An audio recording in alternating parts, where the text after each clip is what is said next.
कहानी शुरू होती है निक और नोआ के ब्रेकअप के 4 साल बाद, जब नोआ इबिजा जा रही है जेना और लायोन की शादी में। जब नोआ प्लेन में बैठती है तो गलती से उसके हाथ में पकड़ी हुई कॉफी एक लड़के पर गिर जाती है जिसका नाम सिमोन है। वो दोनों एक दूसरे से बात करते हैं और एक दूसरे को अपना नाम बताते हैं। सिमोन को नोआ पहली नजर में ही बहुत अच्छी लगती है, इसलिए वो उससे अपना नंबर मांगता है, पर नोआ उसे अपना नंबर नहीं देती। सिमोन के जाने के बाद नोआ को जाना लेने आती है। वो दोनों एक दूसरे को देखकर बहुत खुश होती हैं। घर पहुंचने के बाद जना नोआ को बताती है कि तुम और निक मेरी शादी के मेड ऑफ ऑनर्स बनोगे क्योंकि तुम दोनों हमारे बेस्ट फ्रेंड्स हो। नोआ ये सुनकर बहुत ज्यादा टेंस हो जाती है क्योंकि वो निक को फेस नहीं करना चाहती। आज घर में एक वाइट पार्टी रखी गई थी जिसमें सब लोगों ने व्हाइट ड्रेसेस पहने थे।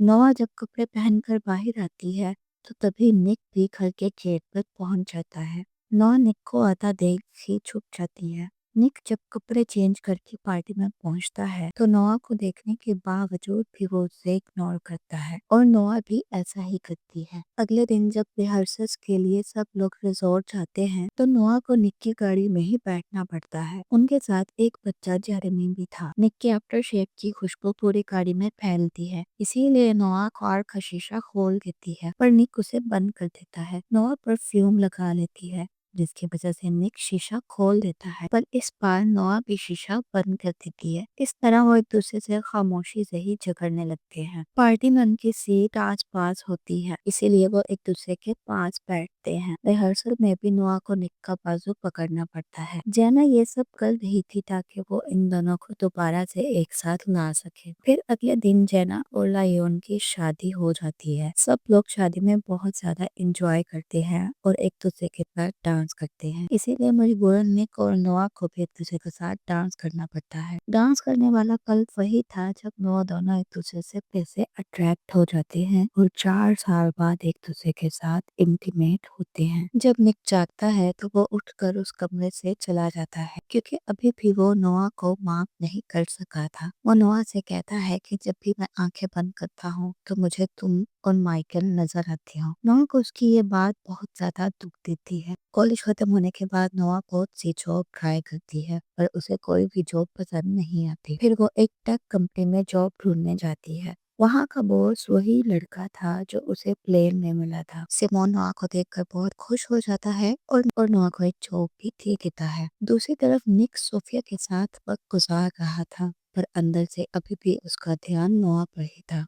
निक ने अपनी इंश्योरेंस कंपनी भी बंद कर दी थी जिसकी वजह से बहुत से लोगों की जॉब्स चली गई थी और वो लिस्टर्स के खिलाफ प्रोटेस्ट कर रहे थे। यहाँ तक कि एक आदमी निक के डैड पर अटैक भी करने लगता है लेकिन वो बच जाते हैं। अब नोआ सिमोन की कंपनी में काम करने लगती है जिसके साथ वो लोग एक दूसरे के साथ टाइम भी स्पेंड करने लगते हैं, जिससे सिमोन और नोआ की नजदीकियां बढ़ने लगती हैं और वो रिलेशनशिप में आ जाते हैं। बोर्ड ऑफ मेंबर्स निक से कहते हैं कि किसी भी तरीके से कंपनी की रेपुटेशन ठीक करो। इसीलिए निक सोफिया से कहता है कि हम दोनों को एक दूसरे के साथ हो जाना चाहिए जिससे तुम्हारे डैड को इलेक्शन में फायदा होगा और मेरी कंपनी की और मेरी इमेज भी ठीक हो जाएगी। सोफिया मान जाती है जिसके बाद वो दोनों मीडिया पर अपने रिलेशनशिप की अनाउंसमेंट कर देते हैं। ऑफिस में सिमोन सब एम्प्लॉयज को बताता है कि कल इन्वेस्टर्स आ रहे हैं, इसीलिए सब लोग अच्छे से खुद को प्रेजेंट करना। नोआ सिमोन से मजाक करने लगती है और वो दोनों पंजा लड़ाने लगते हैं। तभी वहाँ निक आ जाता है और ये सब देखकर चिढ़ जाता है। निक नोआ को बताता है कि मैंने इस कंपनी को खरीदा है। नोआ भी बताती है कि मैं यहाँ काम करती हूँ। थैंक्स गिविंग के लिए नोआ अपनी मॉम और विलियम के घर जाती है। निक भी अपनी बहन मैगी को लाता है। घर में मैगी अपने डैड से बात नहीं करती फिर भी वो नोआ के साथ खुश रहने लगती है। नोआ भी यहाँ निक से बहुत से काम करवाती है। ऑफिस में निक अब नोआ और सिमोन की नजदीकियां देखकर जेलस होने लगता है, इसीलिए वो ऑफिस में एक रूल बनाता है कि एम्प्लॉयज के बीच में रोमांटिक रिलेशनशिप नहीं हो सकता। साथ वो सारे ऑफिस में कैमरास भी इंस्टॉल करवाता है। नोआ से कहता है कि मैं तुम दोनों पर नजर रखूंगा। जब नोआ जाना के साथ पार्लर में बैठी होती है तो वहाँ उसे माइकल दिखता है।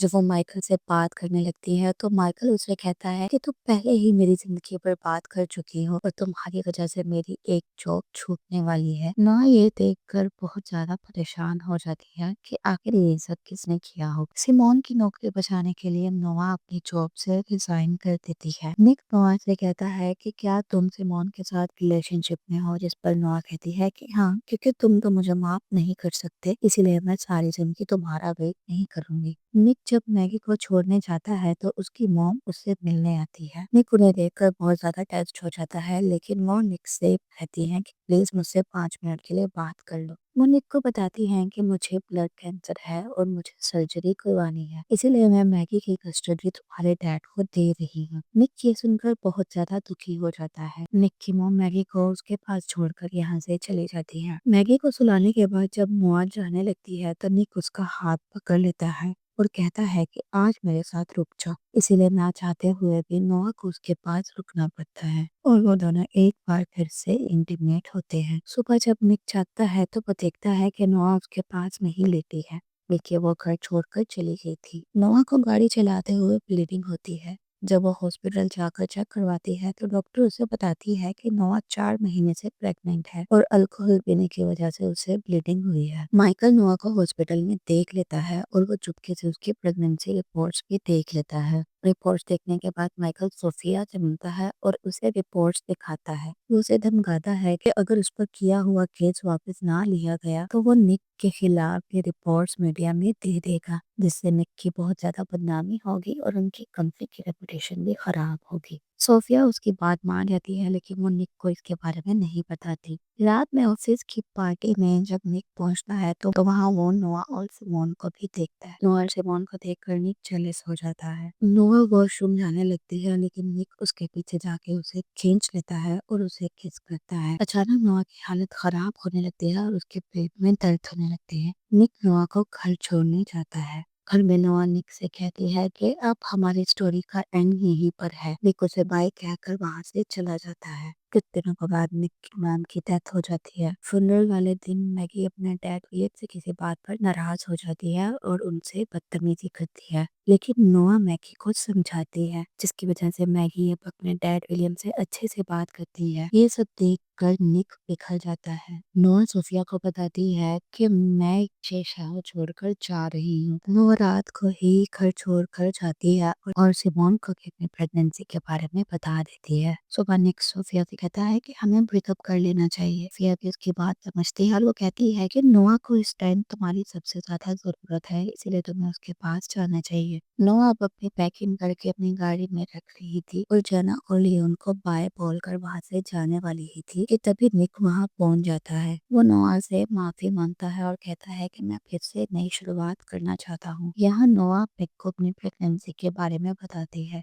निक समझता है कि शायद ये बच्चा सिमोन का है, लेकिन वो कहता है कि मैं ये बच्चा अपनाने के लिए तैयार हूँ। नोआ कार चलाकर वहां से चली जाती है। लायन निक को बताता है कि बच्चा तेरा है। नोआ और निक विलियम के घर पहुंचते हैं कि पर वही प्रोटेस्ट करने वाला आदमी निक को गोली मार डालता है। निक नीचे गिर जाता है, जिसे देखकर नोआ बहुत ज्यादा रोती है। तुरंत निक को हॉस्पिटल ले जाया जाता है। जब निक को होश आता है तो विलियम बताता है कि तुम 4 महीने से कोमा में थे। इसके बाद हम नोआ और निक को उनके बेबी के साथ अपने घर में हैप्पीली जिंदगी गुजारते हुए देखते हैं। जब नोआ नीचे जाकर अपने लिए कॉफी लाने जाती है तो ब्रायर उनके कमरे में आकर उनके बेबी को उठा लेती है। निक ब्रायर से बच्चे को नीचे रखने के लिए कहता है, लेकिन ब्रायर कहती है कि तुम्हारी वजह से मेरा बेबी मर गया, इसलिए तुम्हें अपना बच्चा देना होगा। जब नोआ ये सब सुनकर ऊपर आती है, जब माइकल वहां पहुंचता है तो वो नोआ को पकड़ लेता है। ब्रायर बच्चों को लेकर बाहर भाग जाती है। निक अपने टेबल पर लगा हुआ इमरजेंसी बटन दबा देता है, जिसकी वजह से पुलिस उनके घर आ जाती है। नोआ अपना बच्चा ब्रायर से छीन लेती है और उसे जोर से पंच करती है। अब हमें दिखाया जाता है कि नोआ और निक की शादी हो गई है और वो दोनों अपने हनीमून पर जाने वाले हैं। यहाँ तक कि नोआ निक को एक कार भी गिफ्ट करती है, बिल्कुल वैसी ही जैसे निक ने कार रेस में हारी थी। उसके बाद ये कहानी यहीं खत्म हो जाती है। और वीडियोस के लिए हमारे चैनल को सब्सक्राइब करें।